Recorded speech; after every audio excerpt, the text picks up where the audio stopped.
Hello and welcome to Capital Connection with me, Kamran Yusuf. The countdown for the big day in Pakistan has begun. In less than a week time, people would go for vote in what some people believe the most controversial and perhaps the dirtiest election in Pakistan's recent history.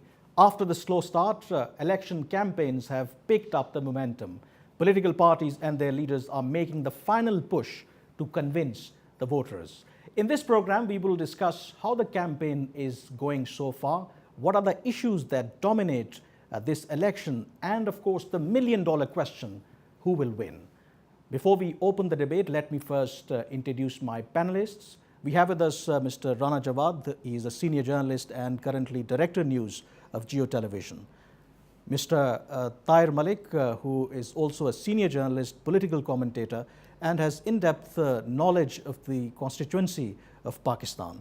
And last but not the least, Mr. Faisal Rahman. He is a senior journalist, anchor person, and is currently associated with state-run Pakistan Television. Thank you very much. Welcome to the show. Let me open with you, Mr. Rana Jawad. Is it fair to say that this election, as some people believe, the most controversial and perhaps the most dirtiest one in Pakistan's recent history? You have to look at it from the perspective that who are contesting and what are they saying. I can comment whatever I want to, but the reality will be what the stakeholders are saying. So who are the stakeholders? The political parties and their branches, and of course the caretaker government and the institutions. So if you look around, you see that this is for the first time that minus one political party, all major political parties have raised serious doubts on the credibility, conduct, impartiality, transparency and legitimacy of the conduct by the Election Commission of Pakistan, by the caretaker government and the environment that is available to different stakeholders. So on that account, I will say, considering the opinion of all the major stakeholders, yes, your opening line is largely reflecting the truth. Because all the stakeholders, minus one, are complaining, and even Imran Khan, his statement in Nathia Gali yesterday was extremely alarming to me, because he said people should come out because there is a threat to the elections. So it means that all the stakeholders, good or bad, placed well or placed bad, they are all complaining about a certain degree of uncertainty, lack of impartiality or partiality, biasness, inability of the caretaker government to convince the stakeholders that they are impartial. On that account, yes. But true. There is another view, Tahir Malik Sahab, that some people believe that when you really fear defeat, so this is the best excuse that you already started talking about, or that these elections will be rigged, or there is a pre-poll rigging going on. Even today, Pervez Rashid, after meeting with the former Prime Minister Nawaz Sharif in Adiala jail, said that this is not election, rather selection. It is quite obvious due to the fact that after Panama leaks, we have witnessed that for months long and years long, there was a trial of former Prime Minister Nawaz Sharif, and he got disqualified, convicted. So he is out of the race. But the other aspects which Rana Sahab are pointing out is they relate to the pre-poll environment. And unfortunately, most of the elections in the history of Pakistan, are marked controversial. But the debate in Pakistan, generally middle class aspirations and the academic debate centers around good governance. So one of the primary parameter of good governance is smooth transfer of power and the ability to hold free and fair elections. So if, at a broader perspective, if Pakistan fails to hold a controversy-free election, it will raise its stature as a state where good governance is prevailing. So the present Prime Minister of Pakistan. But the question is that who will determine that these elections are free and fair? If you talk to the interim government, they say that they are trying their best. If you talk to the other institutions, they are saying the same thing. So if some political parties say that these elections are not properly done, then who will be the ultimate, adjudicator in this case? I think there are various platforms for this. There are international observers for election, and then European community, civil society activists, and there was very alarming report by HRCP, Human Rights Commission of Pakistan. These are the independent forums. They do not relate themselves with any particular political party. So there are already voices of concern. And the second thing is that if we look at the present caretaker Prime Minister was former Chief Justice of Pakistan, and in fact during the last election, after the last election, Imran Khan, leader of Pakistan Tehreek-e-Insaf, he raised this issue of electoral rigging, and the case was heard by the then Chief Justice, who is now present caretaker Prime Minister, and he, in his Judicial Commission report, he narrated and highlighted more than 40 points. And if we go back to those 40 points, most of the lacunas, the drawbacks of the last elections, they are still there. I mean, if you look at the electoral But the Parliament laws, also, I mean, passed a new act in which some of the reforms have also been introduced. Faisal, there is another view, of course, that people are saying that there is pre-poll rigging or political engineering going on, because on the polling day, now it becomes extremely difficult to manipulate the results. Do you think that is the case, that we have now attained that sophistication that you can't done any rigging on the polling day? I don't think that you have actually attained that level, but you are marching towards that levels slowly but surely. Couple of important points, as you said, that what makes us think that pre-poll rigging is going on, either is through the media or through the word of mouth primarily. One thing you have noticed that during the previous elections, you would see a lot of energy in the crowds. The moment you walk out in a bazaar, you will see people, you'll see youngsters involved in that campaign.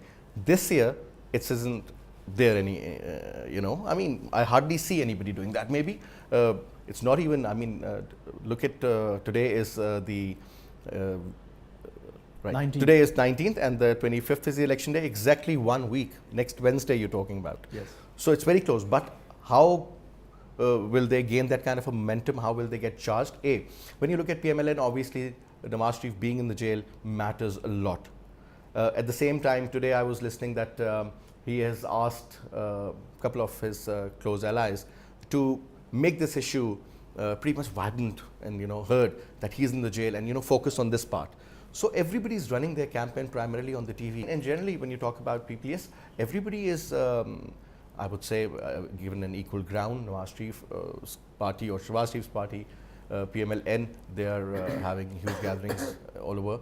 So the cases with PTI and even Pakistan People's Party, you'll see Bilawal Bhutto doing that. But the general perception, yes, is that somebody is trying to interfere. But somebody is trying to put some sort of perception is that sometimes and stronger that than perception reality. is so strong that DG ISPR practically had to say that the role of the military is basically to make sure that free, fair, transparent elections are held and a proper level But playing the field point should be that provided to you all. raised, let me bring in Rana Sahab here, that this is also very significant, that if you talk about, he highlighted that it seems that this year election campaign is very lackluster. There is no enthusiasm if you compare it back in 2013. What could be the reasons? I mean, supposedly Imran Khan is really leading the campaign and he is really thinking that he is going to be the next prime minister, yet we don't see that kind of enthusiasm at the moment before the elections. Partly this explains that not everything is going well in the run-up to the elections and the loss of faith in the minds of the public. But I do believe that there is quite a bit of an activity around, and we saw that in Lahore when Nawaz Sharif arrived. We saw that when... No, I'm talking about if we compare it with the 2013 elections. Of course, there are massive rallies going on. 2013 elections were extremely subdued because there was massive killing going on and attacks after attacks. Every day we were reporting 2-3 attacks. In Karachi, MKM was the target. Then People's Party was targeted all over the country. ANP was massively targeted, and so was JUIF was targeted. So 2013, the comparison between the two elections probably is not well placed at this moment. But what I think Faisal is referring to is the lackluster response because of the uncertainty that is in the air. And this uncertainty has stemmed from a couple of things. First, the conviction of Nawaz Sharif, the haste with which it was done. It's remarkable. It is unprecedented in the history of Pakistan. We are not talking about the merits and demerits of the conviction. We are talking about the speed, the haste with which it was done. Then the creation of separatist groups within the parties, Janubi Mutahida Muhaz, Balochistan Awami Party. In Karachi, we have seen PSP, phenomena of PSP. Everywhere you go, this is happening. So that also created a degree of uncertainty among the minds of the people that what is going to happen. So if we buy that argument, let me bring in Tahir Sab here. If we buy that argument that there is some kind of political engineering going on, yet you are not certain that what will happen on July the 25th. Even Bilawal hinted at there is some kind of IGI kind of a new IGI in the making is being created. But when the IGI was created in 1988, yet Benazir Bhutto won the elections.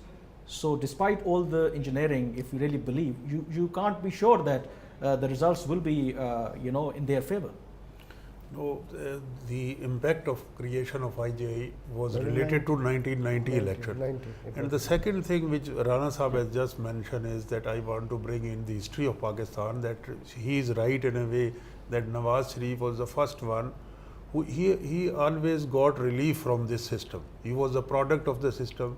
For him it is unprecedented and first time.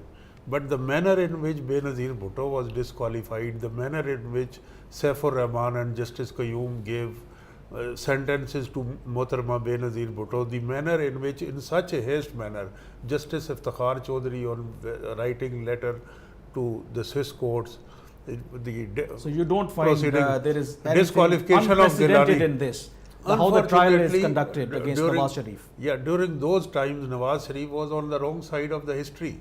But now he realizes that what are the structural weaknesses of the system, and he has taken a But tough two step. wrongs cannot make one right. If Nawaz Sharif had committed any blunders or mistakes, you can't say that now he should be given the same treatment. But the fact is that this is a weakness of our political actors, that they always provide a shoulder to such a scheme of things. Whether it is Nawaz Sharif, actors remain the same, they change. And some people believe Actors that change, now but it is the interest PTI. remains the same. It is now the Don't change. PTI that is providing the shoulder what he is trying to to the maintain- powers that be. We will continue our discussion, but we have to go for a break here, so stay with us.